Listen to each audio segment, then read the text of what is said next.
the BMW X3, proudly built in South Africa now. And the current model was launched about a year ago in various models, and we tested the 2-litre diesel at the time. Well, the looks are pretty much the same. You've got, of course, the wider kidney grills, you've got daytime running lights, you've got these little fins over here, all very standard X3, shall we say. Adaptive headlights, LED headlights, all of those things, and really nice 18-inch mag wheels with, of course, the M-type blue calipers. Because, looking again, M and the gill over there tells you that although this is an X3, it is a slightly special one. It's the top diesel version, designated the M40d, with the proper M badge over there as you see it. And of course you've got the mean trapezoidal exhausts on the two sides over there. The boot opens automatically to just over 300 litres in standard, guys, with, as has become standard now, extra space underneath, because of course you don't need spare wheels with run flat tires. You can drop rear seats in 3 sections. All those things have become pretty standard on a luxury car today. Press button to close. So all those things are pretty standard, but what's different about this one from the last one we tested is that engine. It's a 3-litre diesel twin turbo, puts out 240 kilowatts and a very big 680 newton meters of torque.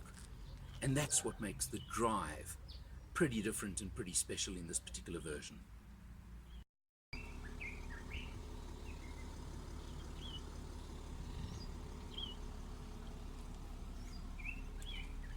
Inside the M40d, it is pretty standard generic BMW, but that's not a complaint at all.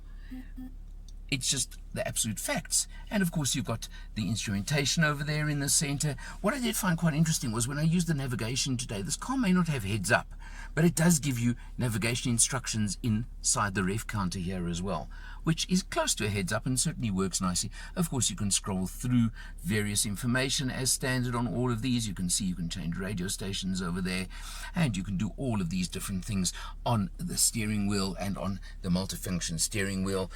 You come across to the, again, standard screen for BMWs, and again, very nice, very simple, upgraded infotainment, upgraded navigation on this car. What I do really particularly like is, for example, you have reverse camera, you have the overhead 360-degree camera over there, and then you also have a nice feature over here, which is the front camera when I put the car into drive.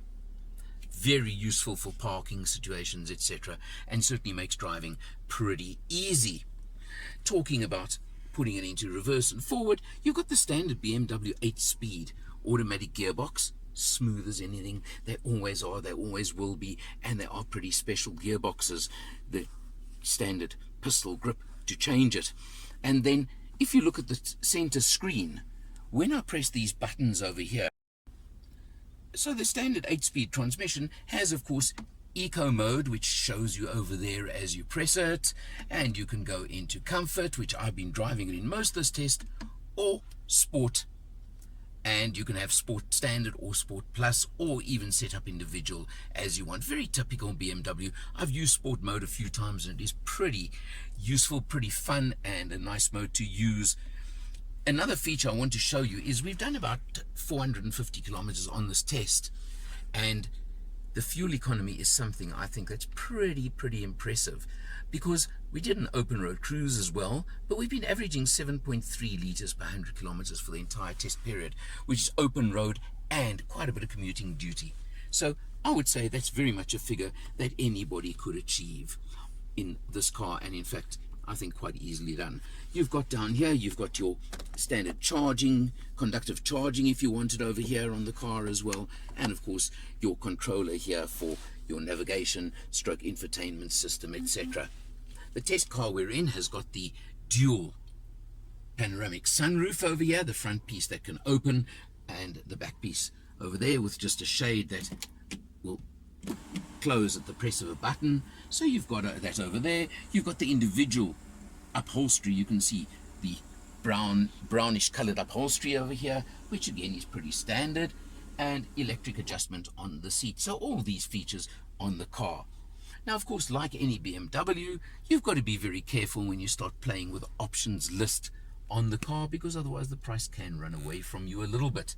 And talking of price, well, the list price on an M40d is R1,043,000, but obviously you can go different places with pricing on this car. Certainly market competitive. Power-wise, absolutely 240 kilowatts, 680 newton meters is nothing to be sneezed at. So it certainly, probably, I would say, deserves the M badge in the name. If you compare, it's the similar 3-litre engine to the X5 M40d we tested not that long ago, which of course had the quad turbos. But remember that this is in a smaller body.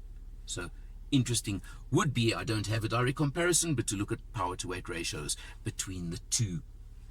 Overall, what I can tell you is it is an extremely smooth, comfortable, sublime cruiser, and I think that's what this car is really all about.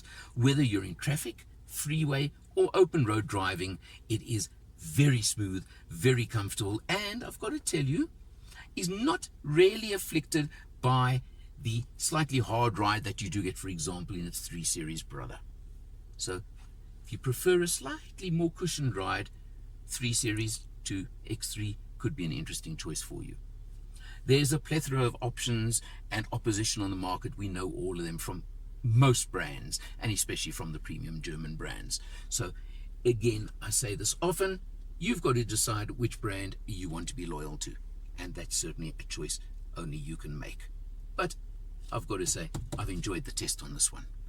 For Motor Matters, I'm Eleanor, and I'll see you next time.